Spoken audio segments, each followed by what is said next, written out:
नमस्ते, मैं बंटी आप लोगों का एक बार फिर से स्वागत करता हूं हमारे इस चैनल दसराज साइंस गुरु पर। आई होप कि आप सभी लोग ठीक होंगे और स्वस्थ होंगे अपने अपने घरों में।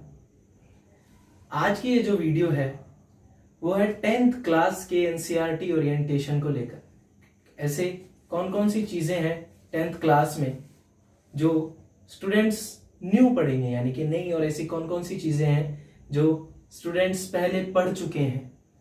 तो ये वीडियो उन्हें काफी हेल्पफुल होने वाली है। तो आइए शुरू करते हैं 10th क्लास की ओरिएंटेशन वीडियो। प्लीज वीडियो के एंड तक बने रहिएगा। एक चीज और मैं आपको बताना चाहता हूं कि अगर वीडियो में कोई चीज ऐसी हो जो आपको समझ में ना आए या जिस चीज को लेकर आपको डाउट हो, तो प्लीज आप उसको कमेंट बॉक्स में कमेंट करें, मुझे बताएं। आई शैल कॉन्टैक्ट यू माई सेल्फ। मैं आप लोगों तक पहुंचने की पूरी कोशिश करूंगा और पहुंचूंगा भी। आपका हर एक समाधान करने की कोशिश करूंगा मैं। और वीडियो के एंड तक बने रहने के साथ साथ चैनल को लाइक, शेयर एंड सब्सक्राइब भी कीजिए प्लीज। तो आइए शुरू करते हैं 10th क्लास की ओरिएंटेशन क्लास ऑफ एनसीईआरटी।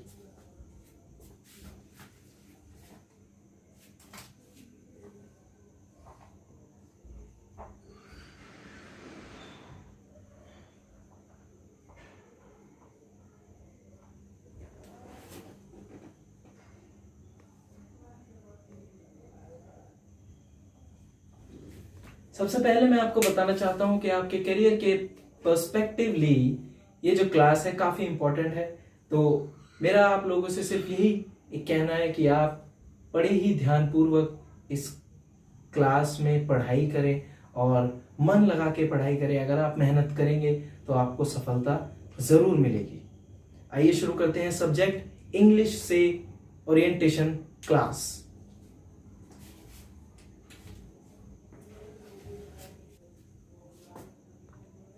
तो ये आपका सब्जेक्ट इंग्लिश, जैसे कि हम सब लोग जानते हैं इंग्लिश एक लैंग्वेज सब्जेक्ट है और 4 पार्ट्स में डिवाइडेड होगा, जैसे कि क्लास 9th में था। 2 पार्ट्स इसके टेक्स्ट बुक बेस्ड होंगे, यानी कि एक होगा रीडर, फर्स्ट फ्लाइट जो आपकी किताब होगी, दूसरी होगी सप्लीमेंट्री रीडर। 2 किताबें होती हैं, रीडर और सप्लीमेंट्री रीडर, जैसे का हिंदी में होता है। प्लस ग्रामर जो सेक्शन होगा काफी ज्यादा इंपॉर्टेंट होने वाला है, हमेशा की तरह इंग्लिश ग्रामर। और इसमें कौन कौन सी चीजें ऐसी हैं जिनको काफी ध्यान लगाकर आपको पढ़ना है, वो है tenses,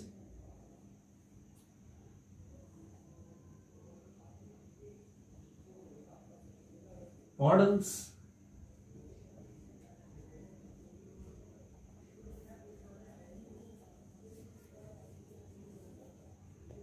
prepositions,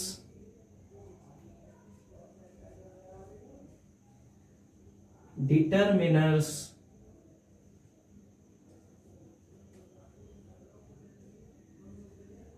active and passive voice,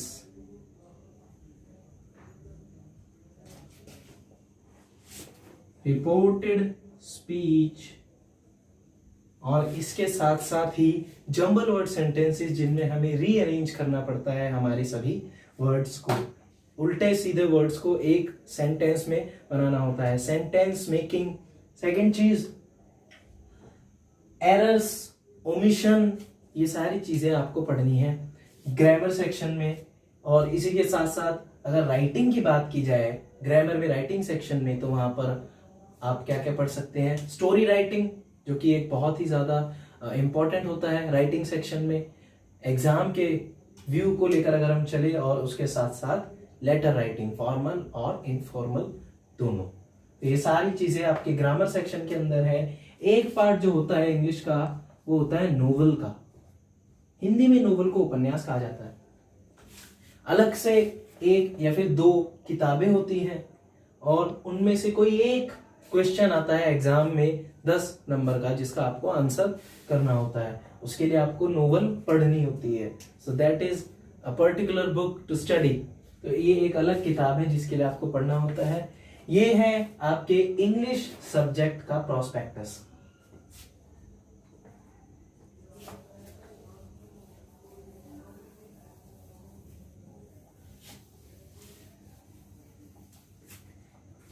अब चलते हैं हिंदी की ओर।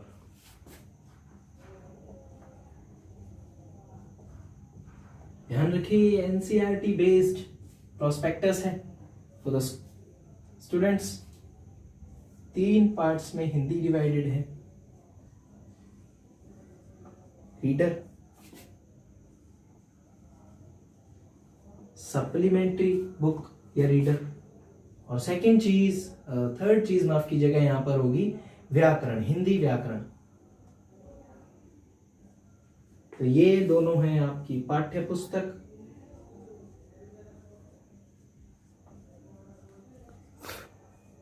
और ये है व्याकरण जिसमें वाक्य, समास, वाक्य के भेद, अलंकार, और अगर लेखन की बात की जाए यानी कि लिखने की, तो उसमें पत्र लेखन, दैट मीन्स लेटर राइटिंग, उसके साथ साथ निबंध लेखन यानी कि एस्से या प्रस्ताव जो हम भी जिसे कह सकते हैं, और उसके साथ साथ हम यहाँ पर सार लेखन की भी, संवाद लेखन की भी प्रैक्टिस करेंगे। तो व्याकरण के अंदर ये सारी चीजें हैं। ये आपका हिंदी सब्जेक्ट का प्रोस्पेक्टस है जो कि पहली की ही क्लासेस की तरह चलता हुआ आ रहा है।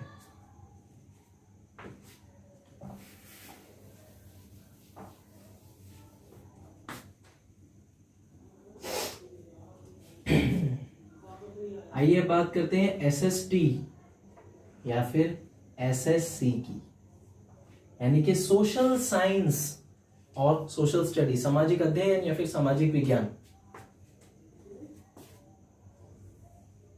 4 बुक्स होती हैं और 4 बुक्स में डिवाइडेड है। कौन कौन सी 4 बुक्स? हिस्ट्री,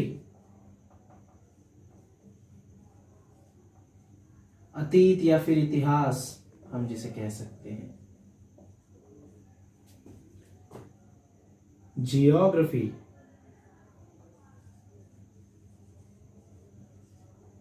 भूगोल कहा जाता है जिसे,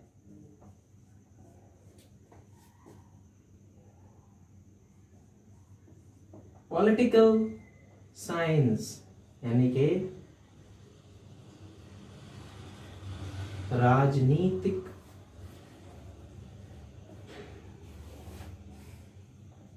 विज्ञान, और अंत में इकोनॉमिक्स।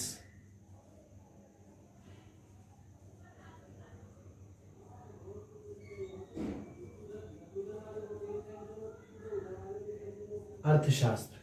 ये 4 किताबें होंगी आपकी सोशल साइंस में, जो कि 9th क्लास में भी थी। इन चारों को आपको पढ़ना है, प्लस एग्जाम के लिए जिनकी आपको तैयारी करनी है वो है नोट्स, प्लस आपके बनाए हुए एक्स्ट्रा क्वेश्चंस।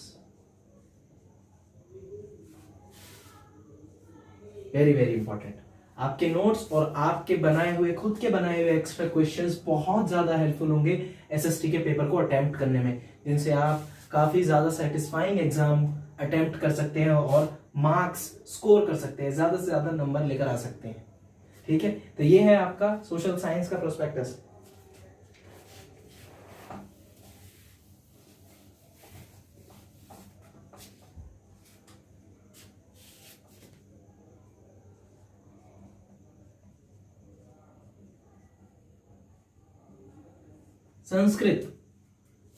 संस्कृत भी हमेशा की तरीके से एक लैंग्वेज है, जैसे कि हिंदी और इंग्लिश, और संस्कृत में भी व्याकरण होती है, संस्कृत में भी पाठ्य पुस्तक होती है। लेकिन जो एग्जाम होता है संस्कृत का वो काफी अलग पर्टिकुलर वे में होता है, और उसमें मोस्टली जो आंसर्स होते हैं एग्जाम के अंदर ही होते हैं। किताब पढ़कर और व्याकरण पढ़कर आप आसानी से पेपर को अटेम्प्ट कर सकते हैं और उसमें मार्क्स को स्कोर किया जा सकता है। संस्कृत को लेकर इतनी कोई चिंताजनक बात नहीं है। अब चलते हैं हमारे दोनों सब्जेक्ट्स मैथ्स और साइंस की तरफ, जो कि काफी ज्यादा इंपॉर्टेंट होने वाले हैं 10th क्लास में, और काफी ज्यादा हेल्पफुल भी है आपके लिए। पिछली क्लासेस में आपने जो पढ़ा है वो इस क्लास के लिए। तो आइए पढ़ते हैं कौन कौन सी चीजें हैं जो साइंस और मैथ्स में आपको हेल्प करेंगी, जो आपने पहले पढ़ा है। तो पहले अगर बात की जाए साइंस की,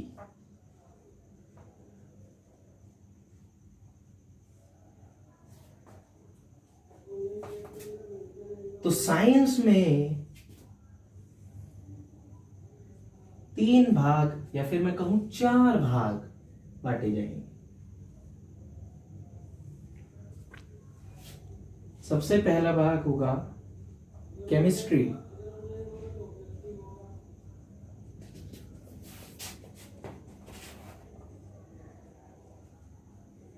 रसायन विज्ञान।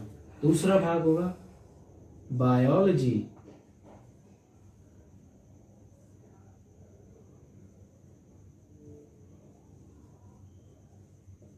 जैव या फिर जीव विज्ञान कहा जाता है, जिसमें हम जीवों के बारे में पढ़ते हैं। तीसरा भाग होगा फिजिक्स,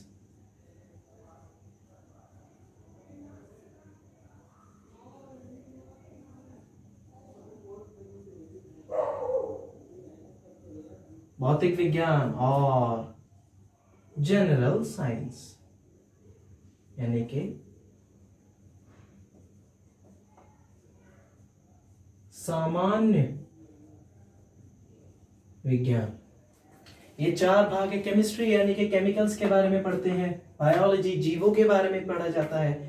मोशन गति और किस तरीके से हमें किन किन चीजों की कहाँ इस्तेमाल करते हैं हम गति के तौर पर, या फिर कौन सा ऐसा ऑब्जेक्ट है जो किस तरीके से गति करता है और हम किस तरीके से बल लगाते हैं अपना, वहां हम फिजिक्स की बात कर रहे होते हैं। सामान्य विज्ञान आमतौर पर होने वाली घटनाएं, वो सारी सामान्य विज्ञान में आती हैं।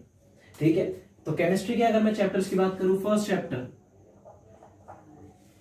केमिकल इक्वेशंस एंड रिएक्शंस, रासायनिक अभिक्रियाएं एवं समीकरण, जो कि हम इस चैप्टर में पढ़ेंगे। हमने 9th क्लास में 3rd और 4th चैप्टर में ये पढ़ा कि किस तरीके से एलिमेंट्स यानी कि तत्व और उनके फॉर्मूले होते हैं, सिंबल होते हैं, उसका इस्तेमाल यहाँ पर होगा और किस तरीके से उन फॉर्मूलों का इस्तेमाल करके समीकरण बनाए जाते हैं, वो हम इस चैप्टर में पढ़ेंगे। तो 9th क्लास काफी हेल्पफुल। सेकेंड चैप्टर जो होगा केमिस्ट्री का, वो होगा एसिड बेसिस एंड सॉल्ट्स, जिसके बारे में हम पढ़ते हुए आ रहे हैं। 7th क्लास में भी हमने इस बारे में पढ़ा था। एसिड्स अम्ल, बेसिस क्षार और सॉल्ट्स यानी कि लवण है। क्षार, अम्ल एवं लवण के बारे में ये चैप्टर है। इसी से जुड़ा हुआ चैप्टर, काफी सारे फॉर्मूलोज का हम इस्तेमाल यहाँ पर करेंगे।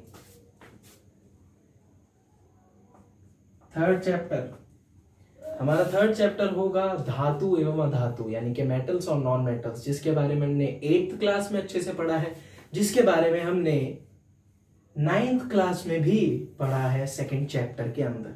तो यहाँ पर वो चैप्टर एक बार फिर से है, मेटल्स एंड नॉन मेटल्स, कैसे धातु अधातु अलग होते हैं, किस तरीके से कौन अभिक्रिया करता है, ये पहले ही चैप्टर से चीजें शुरू हो जाएंगी। एक चीज मैं आपको और बताना चाहता हूँ, 10th क्लास की जो साइंस है वो काफी ज्यादा हेल्पफुल इसलिए हो जाती है क्योंकि 10th क्लास में काफी मटेरियल, बेसिक मटेरियल होता है जो 6th, 7th, 8th और 9th में भी होता है। इस वजह से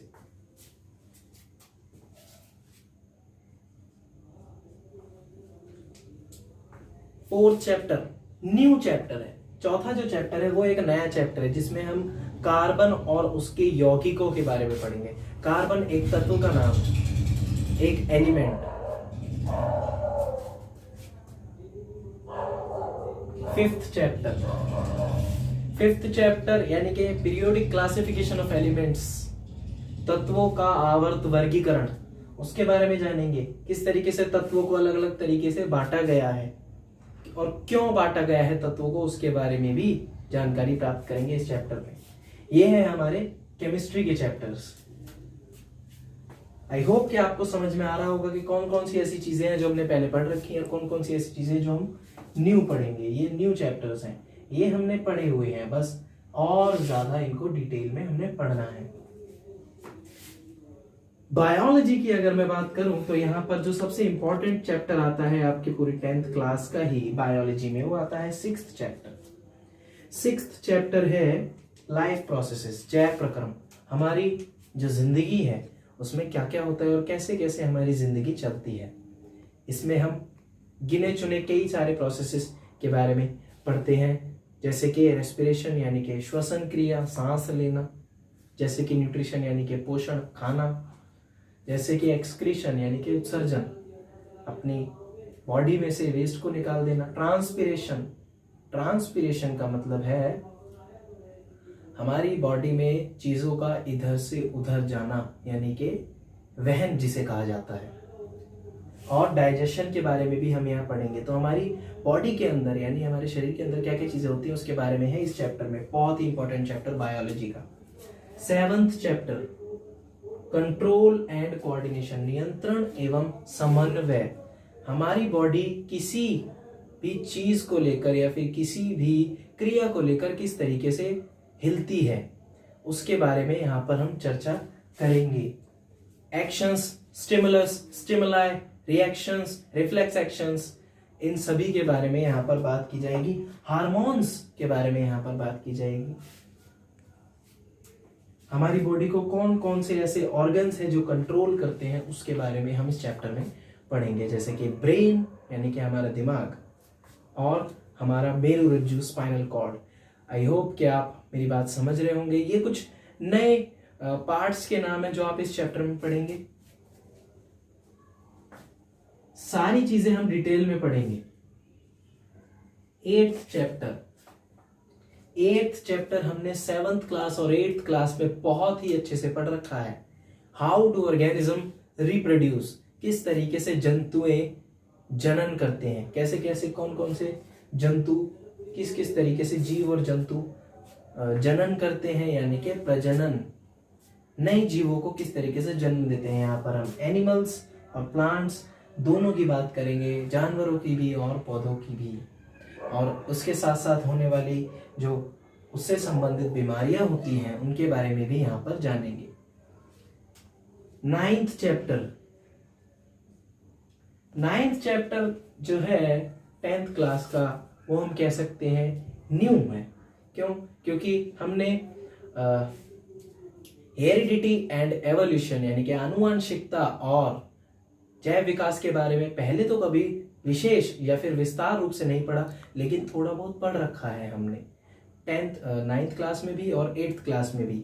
यह है आनुवंशिकता एवं जैव विकास, किस तरीके से इस पृथ्वी पर जीवों का विकास हुआ और किस तरीके से हम हमारे माता पिता और हमारी आने वाली जो पीढ़ी है उनमें गुणों का किस तरीके से आना जाना होता है। गुण, हेरिडिटी जिसको कहा जाता है, आनुवंशिकता, उस बारे में जानेंगे।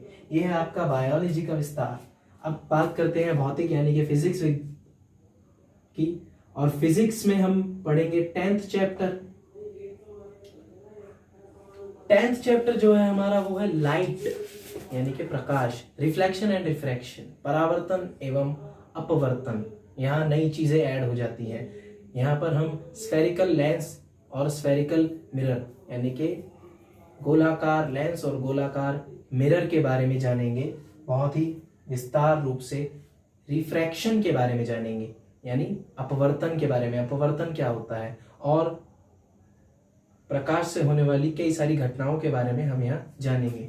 11th चैप्टर प्रकाश से ही जुड़ा हुआ है, human eye and colourful world, मानव की आंख यानी कि मानव नेत्र एवं ये रंग बिरंगा संसार, किस तरीके से हमारी आंखें जो है इस संसार को देखती हैं, किस तरीके से प्रकाश हमारी आंखों को दिखाता है उस बारे में, और इस दुनिया में होने वाली अलग अलग चीजें जैसे कि तारे क्यों टिमटिमाते हैं और आसमान का रंग नीला क्यों होता है, इस तरीके के कारणों के बारे में जानेंगे।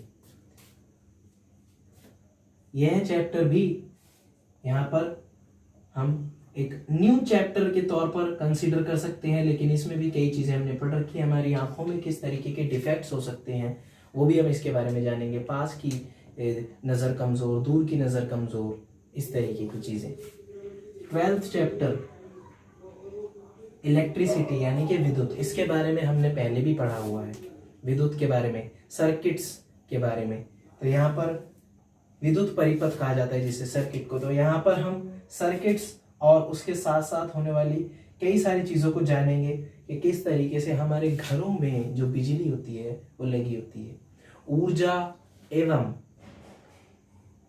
कार्य एवं शक्ति, पावर, हीट एंड ऊर्जा एंड वर्क, एक एक चीज के बारे में यहाँ पर हम बात करेंगे। चार्ज यानी आवेश के बारे में भी। तो ये बहुत ही ज्यादा इंपॉर्टेंट चैप्टर। 13th चैप्टर पर आते हैं। 13th चैप्टर की जहां तक बात की जाए, बहुत ही इंपॉर्टेंट चैप्टर है ये, और फर्स्ट टर्म में मेनली होता है, मिड टर्म एग्जामिनेशन में और बोर्ड में भी। मैं आपको इसमें बताना चाहूंगा कि ये चैप्टर 6th और 7th क्लास में भी आपने पढ़ा हुआ है। This is magnetic effect of electric current, यानी कि करंट के चुंबकीय प्रभाव, विद्युत धारा के चुंबकीय प्रभाव, उसके बारे में यहाँ पर जानेंगे। किस तरीके से चुंबक रिएक्ट करती है, प्रतिक्रिया दिखाती है अपनी विद्युत में। इलेक्ट्रिक मोटर और जनरेटर के बारे में यहाँ पर जाना जाएगा बहुत ही अच्छे से। अब बात करते हैं सामान्य विज्ञान की। सामान्य विज्ञान में 14th चैप्टर होगा हमारा, 15th चैप्टर होगा और 16th चैप्टर होगा। 14th chapter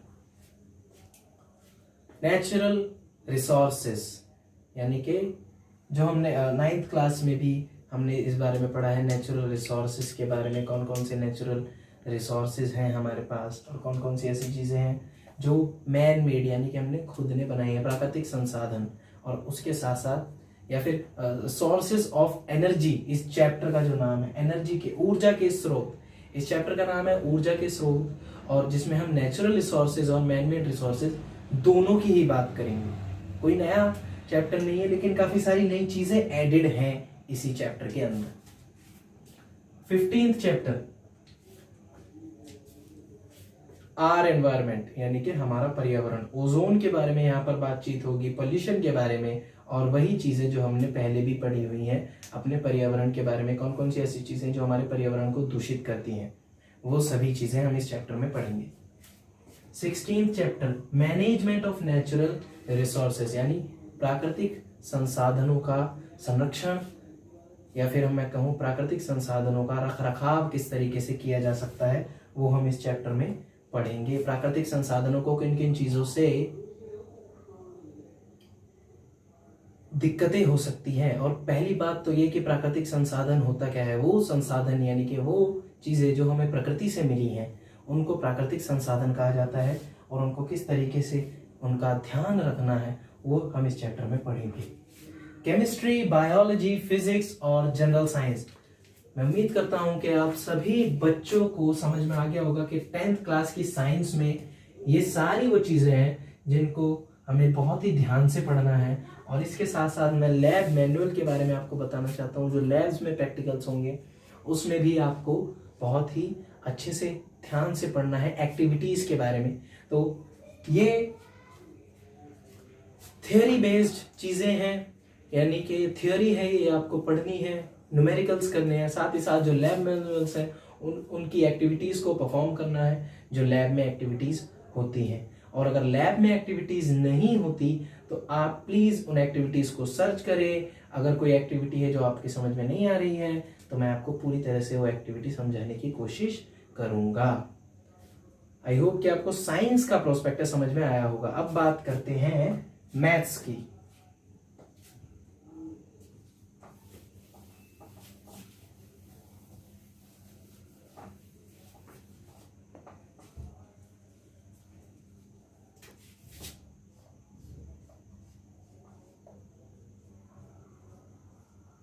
mathematics first chapter, पहला जो चैप्टर है हमारा वो है वास्तविक संख्या यानी कि रियल नंबर्स। 9th चैप्टर में हमने नंबर सिस्टम पढ़ा।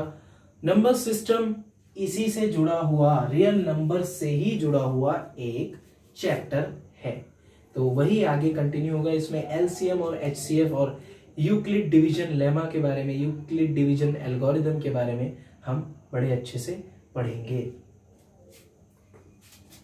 सेकेंड चैप्टर के बारे में भी आप लोगों ने पढ़ रखा है। सेकंड चैप्टर है हमारा पोलिनोमियल्स यानी कि बहुपद। बहुपद में किस तरीके से शून्यांक जीरो को निकाला जाता है वो हम इस चैप्टर में दोबारा से पढ़ेंगे। प्लस आइडेंटिटीज यानी कि फॉर्मूले, सूत्र, अलग अलग फॉर्मूले जैसे कि a प्लस बी का होल स्क्वायर, ए स्क्वायर माइनस बी स्क्वायर, ठीक है, ये सारी चीजें हम पढ़ेंगे। एक्स ब्रैकेट ए प्लस बी, इन सारी चीजों का हमें ध्यान रखना है। ए प्लस बी का होल क्यूब, ए माइनस बी का होल क्यूब, ए क्यूब माइनस बी क्यूब, ये सारे के सारे फॉर्मूलों का यहाँ पर ध्यान देना है। थर्ड चैप्टर बहुत ही ज्यादा इंपॉर्टेंट चैप्टर। 9th क्लास में हमने पढ़ा था equations, linear pair of equations, यानी कि linear pair of equations in two variables. दो वेरिएबल में हम किस तरीके से दो चर में रैखिक युग्म की समीकरण किस तरीके से होती है वो तीसरे चैप्टर में आएंगे। जो हमने 9th क्लास का एक थर्ड चैप्टर था वो यहाँ पर भी कंटिन्यू है, लेकिन यहाँ पर बहुत ही डिटेल में हमने इसको पढ़ना है, इक्वेशंस बनानी है। 3 मेथड्स के बारे में हम ये पढ़ेंगे, सब्स्टिट्यूशन मेथड, एलिमिनेशन मेथड और इसी के साथ साथ क्रॉस मल्टीप्लिकेशन मेथड, जिनसे हम किसी भी समीकरण, इक्वेशन को सॉल्व कर सकते हैं। ये है थर्ड चैप्टर। फोर्थ चैप्टर ये भी बहुत ज्यादा इंपॉर्टेंट है, द्विघाती समीकरण, क्वाड्रेटिक इक्वेशन।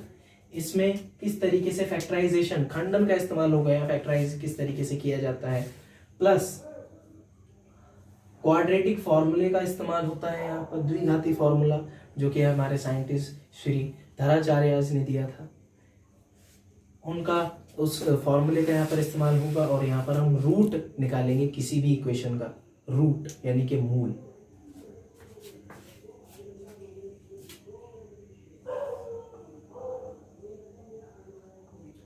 फिफ्थ चैप्टर नया चैप्टर है, अरिथमेटिक प्रोग्रेशन, समांतर श्रेणियां।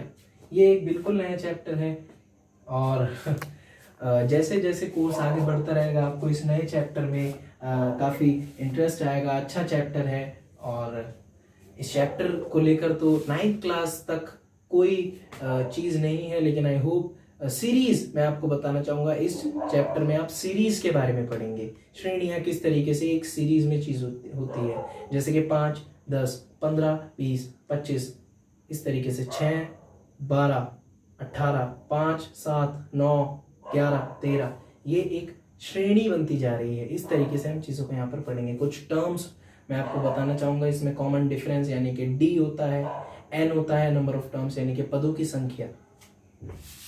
नया चैप्टर है 6th चैप्टर, इसके बारे में आपने पढ़ चुका है, लेकिन यहाँ पर हम एक बार फिर से थ्योरम्स यानी कि प्रमेयों का जिक्र करेंगे। ट्रायंगल्स हमारे इस चैप्टर का नाम है, यानी कि त्रिभुज, किस तरीके से एक त्रिभुज में कौन कौन सी चीजें होती हैं जिनको हमें सिद्ध करना होता है, ठीक है, उसके बारे में एक बार फिर से जानेंगे और विस्तार रूप से जानेंगे, ध्यान से जानेंगे। सिमिलैरिटी के बारे में जानेंगे, समांतर, कौन कौन से ऐसे दो त्रिभुज होते हैं जो आपस में समांतर होते हैं और कौन कौन से ऐसे दो त्रिभुज यानी ट्रायंगल होते हैं जो आपस में कॉन्ग्रुएंट होते हैं, सर्वांग सम होते हैं। 7th चैप्टर 9th क्लास का चैप्टर नंबर 4, कोऑर्डिनेट ज्योमेट्री यानी कि निर्देशांक ज्यामिति, और 10th क्लास का चैप्टर नंबर 7 कोऑर्डिनेट ज्योमेट्री। निर्देशांक ज्यामिति को और ज्यादा विस्तार से पढ़ेंगे, डिटेल में पढ़ेंगे और इसके साथ साथ यहाँ पर डिस्टेंस फॉर्मूला भी पढ़ेंगे। डिस्टेंस फॉर्मूला क्या होता है? दूरी निकालने का सूत्र, दो पॉइंट्स के बीच में एक ग्राफ पर, साथ के साथ ट्रायंगल का एरिया निकालना सीखेंगे यहाँ पर और मिड पॉइंट फॉर्मूला भी सीखेंगे। 8th चैप्टर और 9th चैप्टर में एक साथ कंसीडर करूंगा और इन्हें बहुत ज्यादा इंपॉर्टेंट बताऊंगा इस वजह से क्योंकि ये आपने पहले नहीं पढ़े और ना ही आपको इनके बारे में इतना पता होगा। This is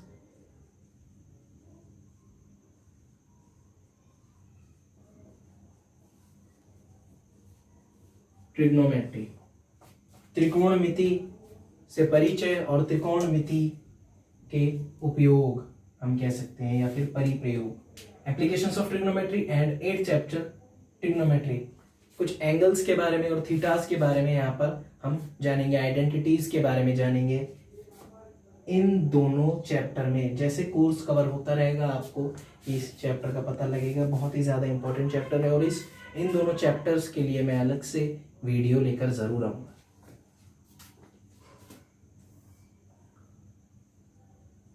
tenth chapter circle, जो कि हमने पहले भी पढ़ा हुआ है। यहां भी थ्योरम्स का खेल है, यानी कि प्रमेय का।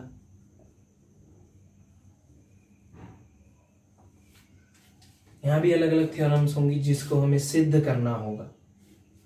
यहां हम टेंजेंट के बारे में, स्पर्श रेखा कहा जाता है जिसे, उसके बारे में पढ़ेंगे। 11th चैप्टर कंस्ट्रक्शन, रचना, जो कि हर एक क्लास में होती है, सेम यहाँ पर भी है। प्रकार, स्केल एवं प्रोटेक्टर यानी कि डी का आपको इस्तेमाल करके कंस्ट्रक्शन, रचना करनी होती है। इसके बेसिस पर हमेशा से 1 या 2 क्वेश्चन आते हैं एग्जाम में। 12th चैप्टर भी एक नया चैप्टर होगा जो कि ट्रिग्नोमेट्री से भी रिलेटेड होगा, प्लस एरिया ऑफ सर्कल से भी रिलेटेड होगा। एरिया रिलेटेड टू सर्कल यानी कि वृत्त से संबंधित क्षेत्रफल। 12वां चैप्टर जो है हमारा नया चैप्टर, वृत्त से संबंधित क्षेत्रफल। वृत्त में हम किस तरीके से किन किन भागों का क्षेत्रफल निकाल सकते हैं, चाप से किस तरीके से निकाल सकते हैं हम क्षेत्रफल, आर्क कहा जाता है जिसे। 13 chapter same as class 9, surface areas and volumes, यानी कि क्षेत्र, पृष्ठीय क्षेत्रफल एवं आयतन, वो सारी चीजें यहाँ पर हम निकालेंगे। और कौन कौन सी फिगर्स यहाँ पर हम पढ़ेंगे, यहाँ पर वही सारी फिगर्स जो हमने 9th क्लास में पढ़ी। क्यूब यानी कि घन, घनाभ यानी कि क्यूबॉइड, सिलेंडर यानी कि बेलन, कोन मतलब कि शंकु, गोला स्फेयर कहा जाता है जिसे, अर्धगोला यानी कि हेमीस्फेयर कहा जाता है। और इसके साथ साथ एक नया यहां पर आ जाता है, अगर मैं एक कोन को यानी शंकु को काट दूं तो कुछ इस तरीके की फिगर बन जाती है। इसको कहा जाता है फ्रस्टम ऑफ अ कोन यानी कि शंकु का छिन्नक। वह हम 13 चैप्टर में पढ़ेंगे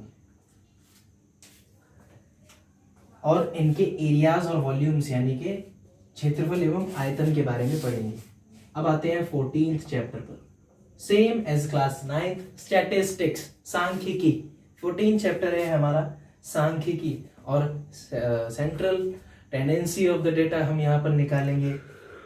मीन, मोड एवं मीडियन, माध्यक, माध्य एवं माध्यिका, माफ कीजिएगा बहुलक, ये 3 चीज हम यहाँ पर निकालेंगे और इनके अलग अलग फॉर्मूले होंगे और किस तरीके से इन फॉर्मूलों को अप्लाई करना है वो जानेंगे। कौन सा फॉर्मूला आपके एग्जाम के लिए बेस्ट होगा, कौन सा फॉर्मूला ऐसा है जिसमें सबसे कम समय लगे, उन सभी चीजों के बारे में यहाँ पर हम डिटेल में स्टडी करेंगे। एंड में आता है 15 chapter, same as in class 9, probability और प्रोबेबिलिटी का एक फॉर्मूला। प्रोबेबिलिटी यानी कि प्रायिकता, कौन कौन सी चीज ऐसी है जो कि हो सकती है, संभावना किसी चीज के होने की, उसके बारे में, जिसका एक फॉर्मूला होता है। और मैं आपको अभी से बता देता हूं कि प्रोबेबिलिटी में कौन सी ऐसी चीज है जिस पर बेस्ड क्वेश्चन बनते हैं अक्सर पेपर में। मैं आपको बताऊं, कॉइन्स यानी कि सिक्के, डाइस यानी कि पासा, लूडो खेलने वाला जिसे लूडो खेला जाता है उस पर, और इसके साथ साथ डेक ऑफ कार्ड्स यानी कि ताश की पत्तियों पर, ताश के पत्तों पर सबसे ज्यादा क्वेश्चंस बनते हैं यहां से, प्रोबेबिलिटी से। तो आइए एक बार फिर से देखते हैं इन सभी चैप्टर्स को। आई होप कि आपको ये सारे के सारे जो चैप्टर्स के बारे में मैंने आपको बताया वो सभी समझ में आया होगा। साइंस में भी मैं आपको बता चुका हूँ, हर एक सब्जेक्ट्स का प्रोस्पेक्टस मैं आपको दे चुका हूँ, कौन कौन सी ऐसी चीज़ें हैं जो नई हैं, कौन कौन सी ऐसी चीज़ें हैं जो आपने पहले से पढ़ रखी है। आई होप कि आपको एक एक चीज़ क्लियर है और आपकी इस नई क्लास 10th क्लास के लिए मैं आपको ऑल द बेस्ट विश करता हूँ। होप कि आप 10th क्लास में बहुत अच्छे से पढ़ाई करें और मैं अपनी नई वीडियो के साथ आपकी स्टडी को शुरुआत कर दूंगा। नमस्ते।